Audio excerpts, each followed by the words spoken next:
make it. Amen. Before I introduce Damian, what I do want to say is that what you're about to hear from him, God's no respecter of persons. He can't do what he's done in my life, do what you're about to hear that he's done in Damian's life, and not do it in yours. And I know there's people sometimes, maybe some of you that are here tonight, I know sometimes, people they're skeptical. Why do they quote that stuff? Because it works. The word works. Right. You've heard them talk about it. You've heard them say it. Last week I had an issue where I had to quote the word, and it looked like it was going to be very bad, and it turned out being better and better. I texted my wife at 8:30 and said it just keeps getting gooder and gooder, and I had to fix spell check because it wouldn't let me type gooder and gooder, but we made it work. But me and Damian, we don't hang out a lot. I don't talk to him a lot, but I have talked to him, and what I do is I watch him. I watch him on Facebook. I see him with his family. I see him doing things, children, and just having a good time. But the one reason that I know for sure that Damian is truly doing good is because of my stepmama, who is his Aunt Teresa. Because she would jerk a knot in him and not let him over at that house if he wasn't. And so I know he goes over there and he hangs out with them all the time. With her and my dad, and he's an incredible testimony of what the power of God is. So Damian, I want you to come up here. I know there's a lot of people here ready to hear you speak, and they don't want to keep hearing me talk. It's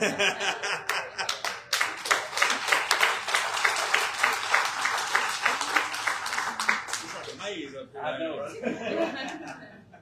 Wow, those people looking at me.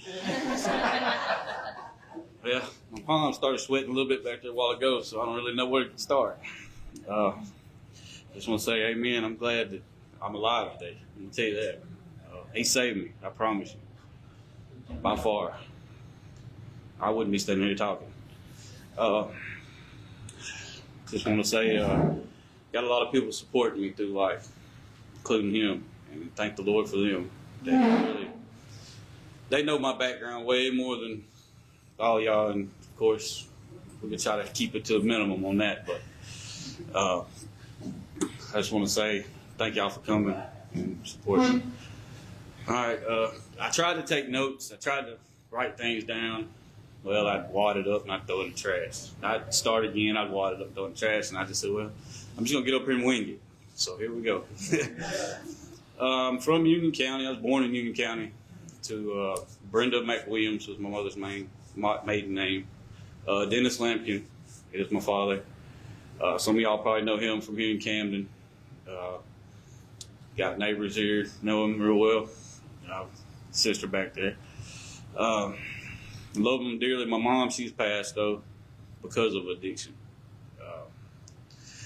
Guess when I was younger, I started out in Parkers Chapel. That's where I went to school. Growing up, my mom, she was who I was living with. My grandmother was raising me. I was raising my mom and my brothers at 9, 10 years old, pretty much. My cousin helped me most of my life. We'd get up, cook breakfast, get them to school, and then I'd go to school. That's kind of where it started at, and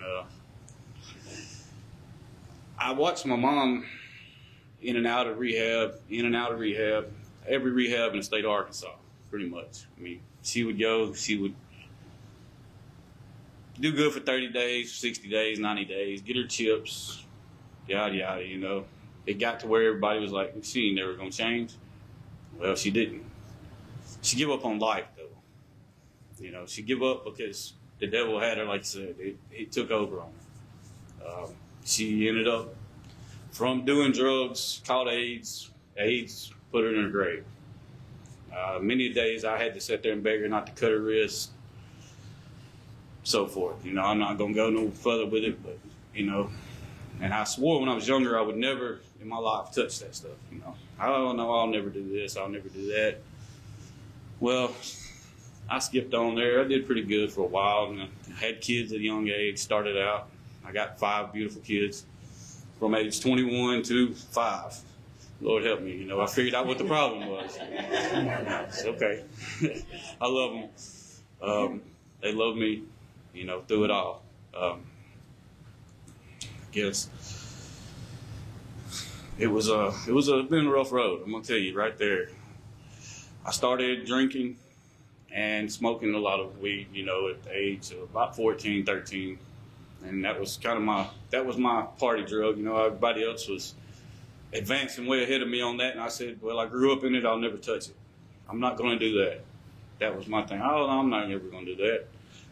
Well, by the time I graduated high school at 17, went to college.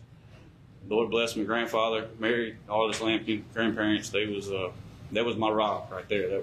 They supported me on everything, sent me to college. I thought I had it, you know, under control. Well, when I dropped out of college because I went to drinking pretty heavy. You know, of course, we didn't go to college and party. You know, who don't? That was the thing. Went to UAM. Oh man, we drank half gallons after half gallons, and then, you know, that was the cool thing. You know, well, it cost me my college degree, basically. You know, so I come home, went to work. Well, then I went to hanging out with my buddies, you know, and not going to work. Then I got introduced to methamphetamines. And I'm going to tell you, boy, did the world change then. You know, I watched them do it. And like I said, oh, I'll never do it because of my mom's background. Because I had to lay her in the grave knowing that that's what put her there. That and cocaine. And I said, well, I'm never. Well, one day I tried it. And oh, I liked it. Did I like it? Did I like it dearly? You know, that was my new thing. Oh, I'll quit smoking weed now because I got other better drugs to do. And get ready to go from there. Yeah. Well, they say jails, institutions of death. Almost had death. I've had the other ones. But yeah, that was about 18 then. First time I ever did meth. And it was a mistake that I wish I'd never made, but it was also a blessing in my life now, because I don't know if it's a good way to put it. It made me who I am today. You know, like I said, I missed death from it, but thank God I did. Without him beside me, I wouldn't have. That's for sure. Let's see, it's about 18, 19, 20. Okay, yeah, because I was graduated college, graduated high school, went to college, got out, dropped out of that, had a bad job that God told me in forestry, and that's what I went to college for. He said, man, you get out, I promise you I got you this job. Well, I dropped out. About a year later, I seen him in Walmart. Sorry if I'm rambling, jumping around. I'm just kind of right here going with it. But he said, "This is my first. I'll take it to my grave. The first time that actually I hurt my own soul, I guess you'd say, hurt myself." Run into him at Walmart, and he told me, he said, "Man, you already graduated?" He said, "I ain't been but a couple of years." And I just kind of looked at him. He said, "Don't tell me you dropped out." I said, "Oh yeah." He said, "Didn't I promise you triple figures, a truck, an office, you do what you want in your life?" I said, "Yeah, you did." He said, "What happened?" Well, I didn't have the heart to tell him, you know, oh, I got on methamphetamines, I got on alcohol real heavy, you know, and I let it take it from me, you know. So that day went on, of course, you know, and I've regretted that one. That was at El Dorado Walmart. I don't know if anybody knows Stevens Forestry out of El Dorado. Yeah, that was it. I've worked in the woods most of my life, and that was a first regret right there. Then on top of letting my grandparents down on the college, but anyway, I kind of from then on I got heavier and heavier in it. My children, my oldest two children, they done moved to St. Louis and up and left me because of it. And, well, I was going to be a good dad and pack up, and I moved to St. Louis. This was by the time I was 22, probably 23. Got up there, did good for about 2 years, and then my cousin calls me and wants me to go on the road, go to work in Wyoming, making $30.50 an hour. Oh boy, hey, money now. Well, I was sober at this time, but I drank, because that's all If anybody's ever been to Missouri, Washington, Missouri, there's no drugs up there hardly. I mean, unless there wasn't no methamphetamines, wasn't no cocaine, so it was alcohol. I substituted it for everything else. Well, I went to Wyoming, Evanston, Wyoming. Started making good money. Worked for 3 or 4 months there, and I thought I had a pocket full of enough money I could just quit my job. I will quit. Well, my cousin, he was doing meth, and I didn't know it when I got there. And not gonna say no names because their families, my family's here. I love them to death, and I always will. We come home, started eating X-Tabs. Then, we're gonna progress. It's one drug after another. I got on X real heavy. Oh, it was like a candy. Let me tell you, it was candy. It was here in Camden. I knew every drug dealer on every corner. There was nobody I didn't know. Of course, you got money. They want to sell you drugs. They love you. They're your best friends then. So that rocked on for a few years. Got broke. Just kind of hit and miss. Kind of faded out on that. Went back to the meth. By this time, I think I was probably 28, somewhere in there, 29, yeah. Well, got introduced to cocaine real heavy then. Boy, let me tell you, is that a drug? I thought meth was a drug. No, meth ain't no drug. Cocaine is a drug. If anybody's out there's ever done it and has overcome it, God bless your soul, because let me tell you, that right there will get you. That cuts you deep. It led me from just doing cocaine to smoking crack to selling it to just to have it. And then next thing you know, you're robbing people you love to death, And my grandfather was one of them. That was my rock. It's bad when you take something from them and, just to go buy drugs with. At that point I was in my addiction really heavy for the first time.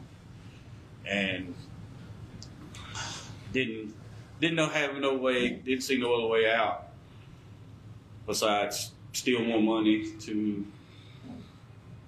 buy more drugs.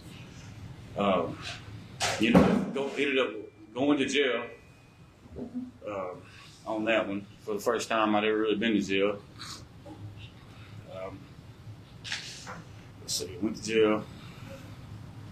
That's when I first time in my life I ever got sober. Yeah, I went to jail for about 30 days. No, it might not even been that long. 2 weeks maybe or something, excuse me. And my grandfather bailed me out. Well, I decided to myself, I put myself in rehab because I was doing every drug out there together,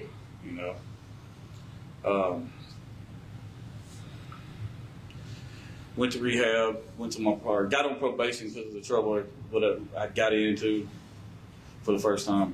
He put me on 30 days in El Dorado at Sassy.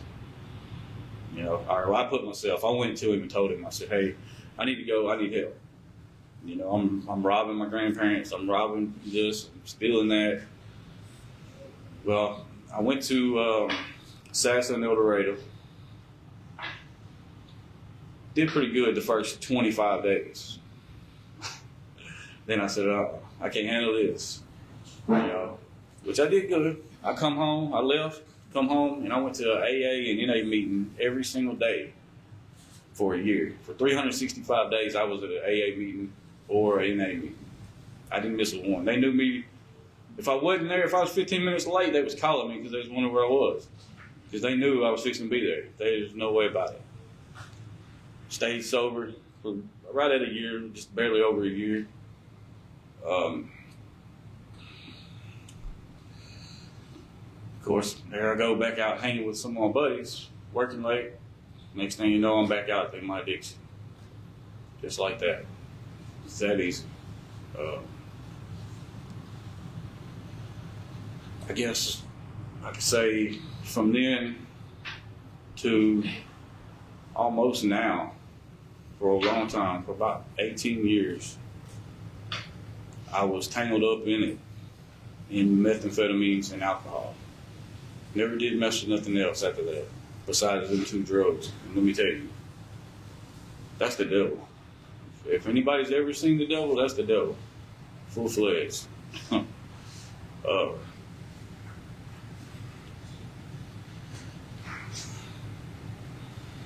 I lost a lot of time, a lot of years with my family and my kids, days I missed. You know,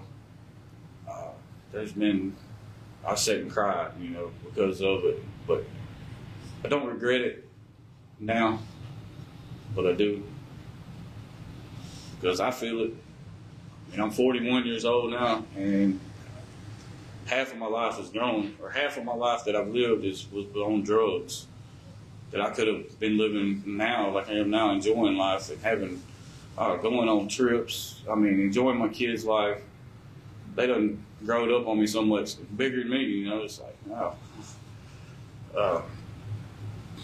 But anyway, I went on probably, I know, a good 20 years until here recently. I got myself in some trouble and went to drug court. And I have a family member in drug court back there that helped me. She knows me. That was my saving grace. You know, I never really was much in and out of jail because I was always slick enough to stay away from and hide, you know, or whatever you want to call it. Couldn't catch me, you know. Well, they did. I went to jail this time, but it wasn't no mediocre. You know, it was something that I seriously did, you know, and it kind of broke my heart when I'm sitting in there and I see my children through a screen, and they have done changed so much in 30 days, 60 days. You know, 4 months done went by, and it's like, man, they've grown 2 inches. It's sad. But when I was in there, that's when I really found God. I'm going to tell you that right now. I've always been, my grandmother in El Dorado, her name was Marie McWilliams, she always drugged me in church when I was little. It didn't matter. It was every Sunday and Wednesday night, I was in church. Me and my brothers, we was there. We didn't want to go, it didn't matter, we was going. I promise you. She had a Bible in her living room that was this big. And I couldn't tell you how many times that lady had read that Bible. She could tell me every word in that Bible without ever looking at it. Page for page, chapter for chapter, verse by verse. It didn't matter. The day that she was feeling, she would say a verse that meant that day to her. You know, it was amazing how she could do that. You know, I wish I could. I have trouble reading, of course, so I can't write on notes. But, yes. Well, I was in jail this last time. I got on my knees and I prayed like ungodly. And I told myself, I said, look, this is your last chance. You really messed up. It's either penitentiary or pray to God. I didn't see no light at the end of the tunnel. I just knew I was history. So I prayed to God really heavily, just, Lord, help me. Please take my soul. I surrender to you. You are my all. I give you my life. You change me. You take what I have and live my life for me, and I will do my best to worship you every day of my life. I fall short, yes, by far, I do. But I'm progressing. I'm trying. I'm getting out there, and I'm going to church on Sunday with Miss Mickey. You know, even though Scott don't want to show up, but that's fine. You know, I seen miracles, him work miracles that really, I'm not going to say I didn't believe in the Lord and Jesus. I always had a little doubt there, you know, it was just because I was in an addiction. I didn't care about that. The devil had me. Well, when I was in jail, I seen him work miracles and through people in there that I'd have never in my life would have dreamed I'd seen. Just a little example, a guy was there, because they had, when they come in, they had people that come through, you know, and had like a Sunday school with you or Sunday different days of the week. It wouldn't have to necessarily be on a Sunday. They did come like on Wednesdays night sometime and have church with you, and of course I was there.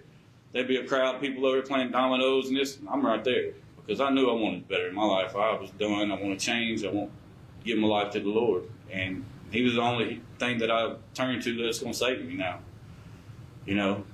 But this guy, he comes in, he's crying and bawling and squalling. He's got tattoos all over him, long hair, and my wife was probably out here doing this and doing that. And now I'm locked up for 90 days and this and that.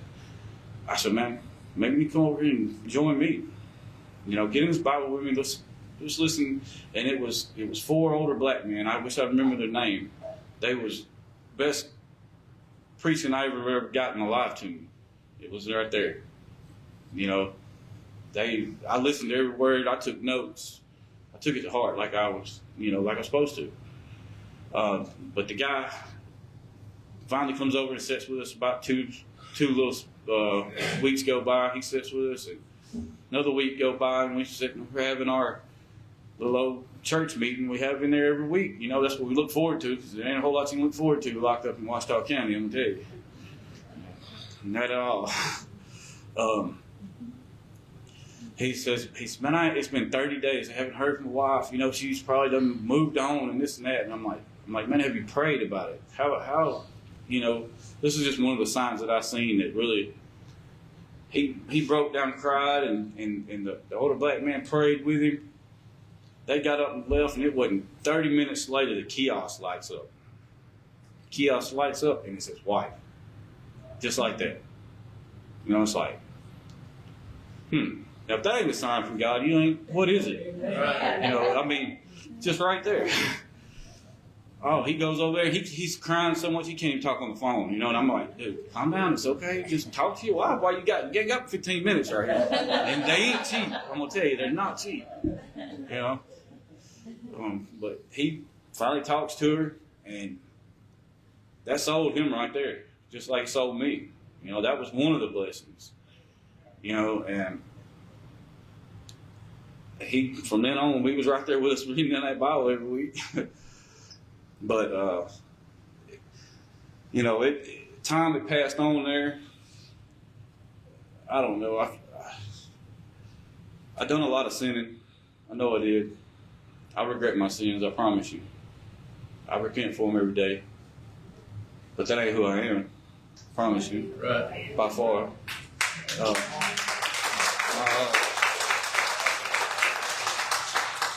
My family knows I've changed.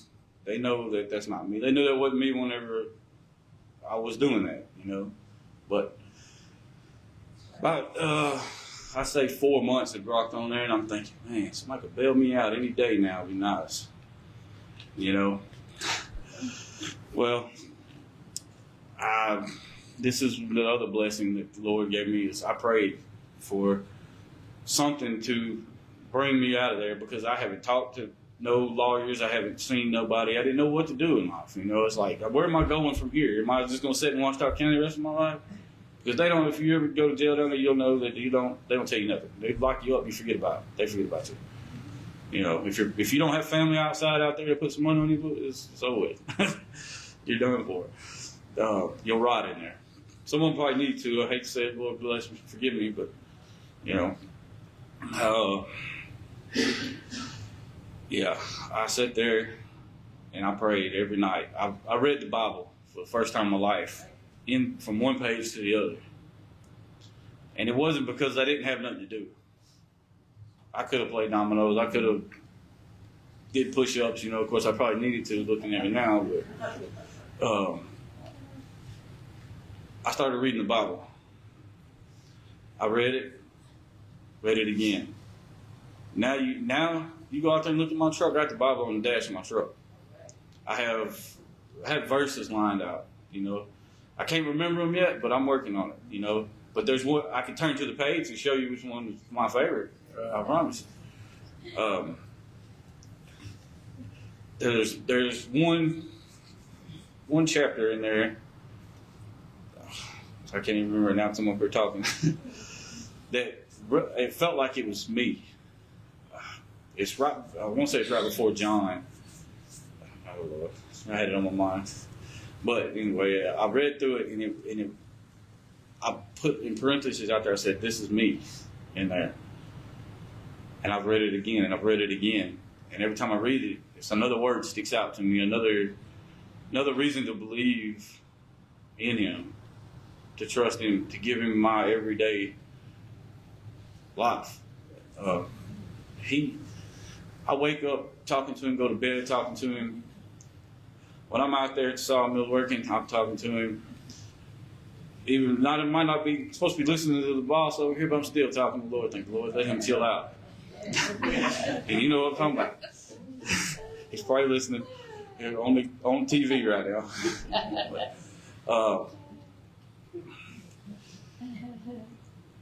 The Lord has saved me more ways than one. Anyway, I ended up getting drug court. Been in drug court going on. How long have I been in there? I don't know. I was set to graduate in October,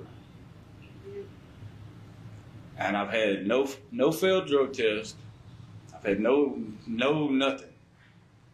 I have accomplished getting a job from working as pretty much just a welder to a foreman. I went from the bottom to the top. I ain't at the top, I'm saying. I'm in the mid right now. But I got promised if I hang in there, I'll be at the top. God is just awesome, man. When I decided to turn it over to Him, you know, I guess one of my only phrases that really sticks out to me is I let go and let God. I say that all the time. Yeah. And that was one of our little things in NA and AA meetings. I always said, well, I let go and let God. That's how I'm alive. That's how I'm here. But I have accomplished more now because of Him and believing in Him, putting my heart and faith in Him. He's taught me how to love again. He's taught me how to feel again. He's taught me how to be a friend again. He's taught me to be a good coworker. He has taught me to be a good father again. It's just amazing, really. If you don't know Him, you better get to know Him, because I'm going to tell you, it's no greater. He is really, really all, I mean, so I don't even know what to say right now. It's amazing. But my drug court, like I said, I'm supposed to graduate. I know it wouldn't be for Him, I wouldn't be able to do that. You know, them nights I sat there and cried when everybody else was asleep, because I didn't want them to see me crying, you know, so I'd be like, you know, or I'd be in the shower and I'd cry because, you know, I couldn't tell I was crying when I was in the shower. Just, Lord, please help me. You take my life and soul and it's yours. You lead me in the right path, and He has. I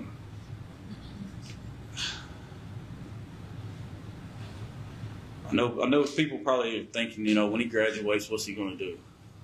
You know, it's on my mind every day, and I'm going to tell you this right now. I'm just going to get better.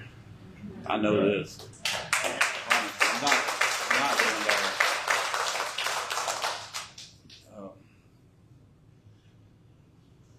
Let's see. Not only have I accomplished I have maintained a job for a year and 14 months now. No, not a year, 14 months. A year and 4 months, excuse me. Yeah. I haven't had a job in a solid year in over 20 years. I've had 1 million jobs. I've done everything under the sun. Promise you.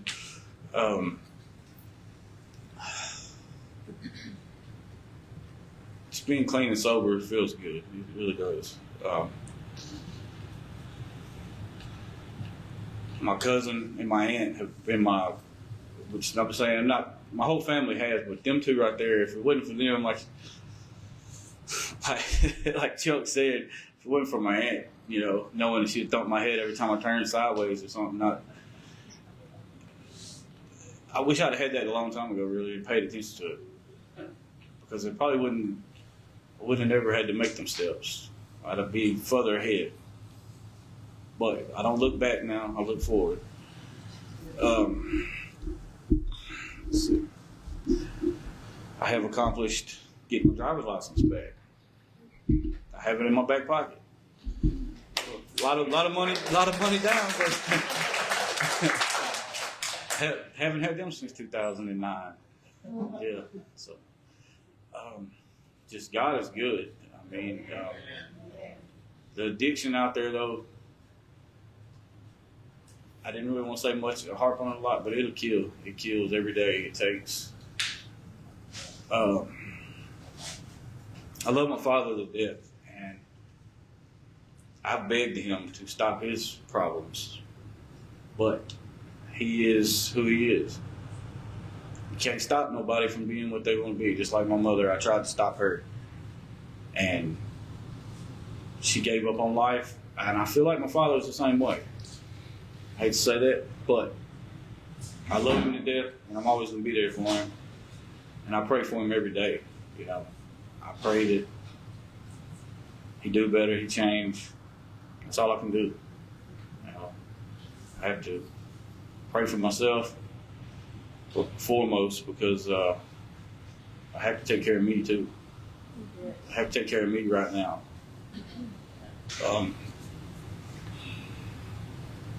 Feels good being clean and sober a year. I say no, not a year. December the 8th will be 2 years.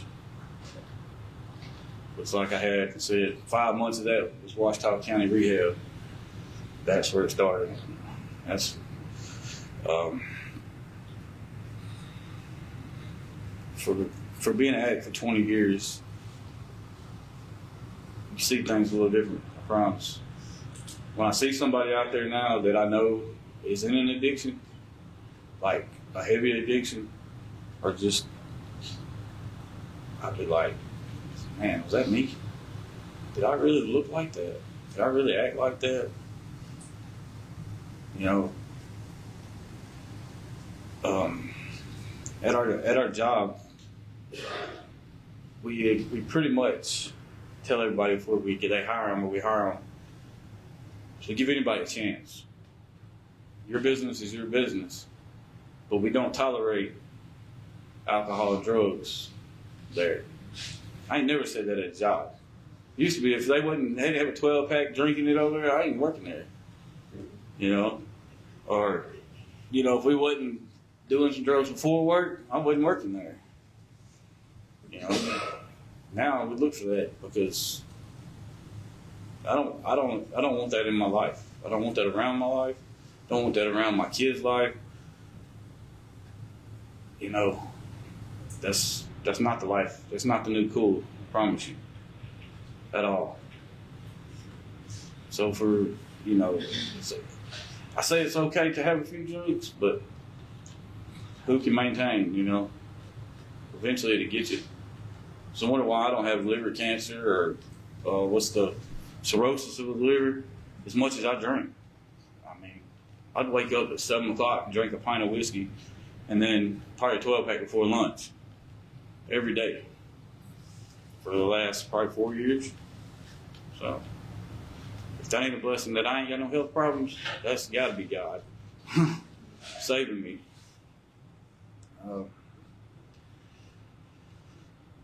I don't know where I'm at now.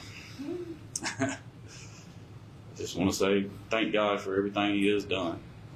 I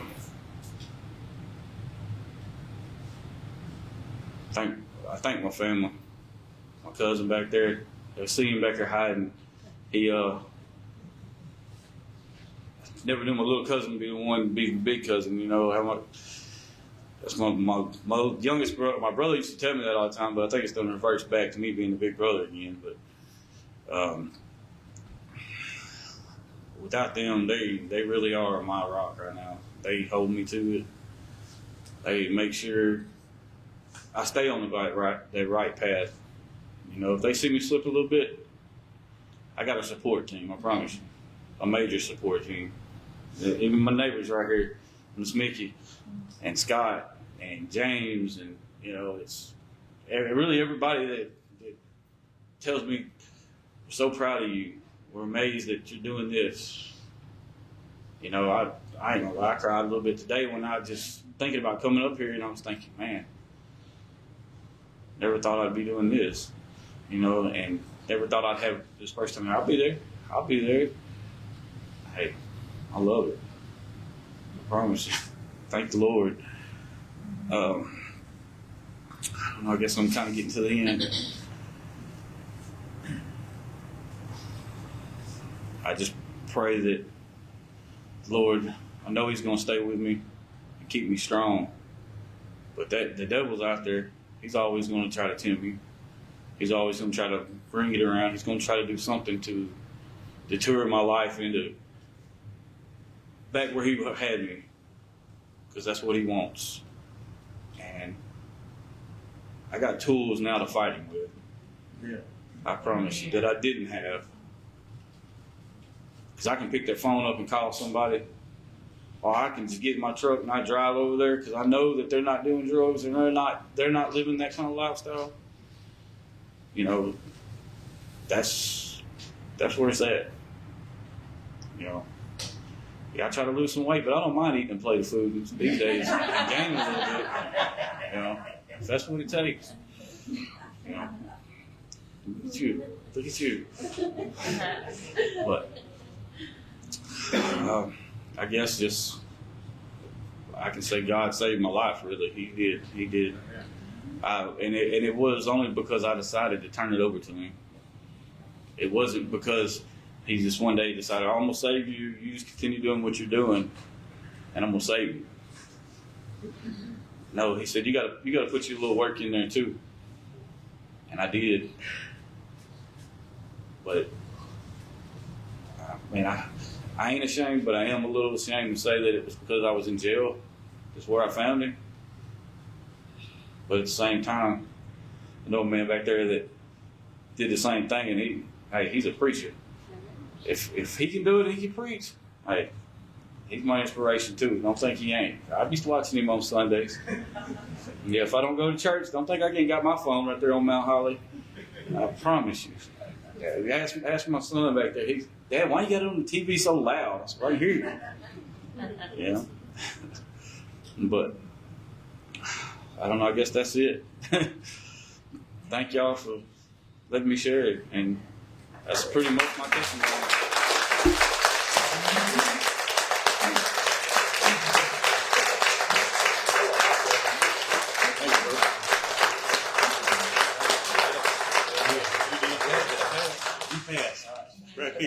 Thank you.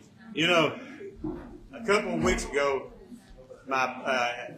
Sunday, a few Sundays ago, my pastor, Stephen Word, was preaching, and he said, he made a statement that really stuck out to me. He said, divorce is like tearing down a house so that you can rebuild it somewhere else. And as I was talking to Jason, whenever he started calling me, and every day, we're working with him, the Lord spoke to me, and He reminded me of that. And I told him, I said, addiction is the same way. Addiction, whenever you feel like, you just got to have that drug, just one more drug. It's like what you've done, you done destroyed everything that you've done come this far, and now you're going to have to start all over again. So don't do it. If you need to call somebody, call me. I can guarantee you, I'm there. I don't care if it's, you wake me up. You wake me up. Because if it'll help you, I want to help you. And I was telling Danny Harcrow a while ago, I remember Brother Jerry Abel saying several times, he said, there's a reason why when you get saved that you're not just raptured into heaven. It's because we're here to help one another. Right. So I'm here to help you, and if you need help, you come to me.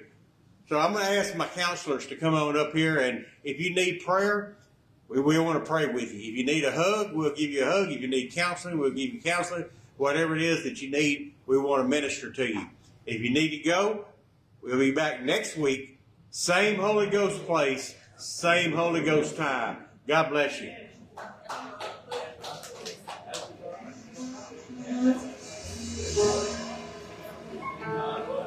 And don't forget, I got these confessions if anybody wants them.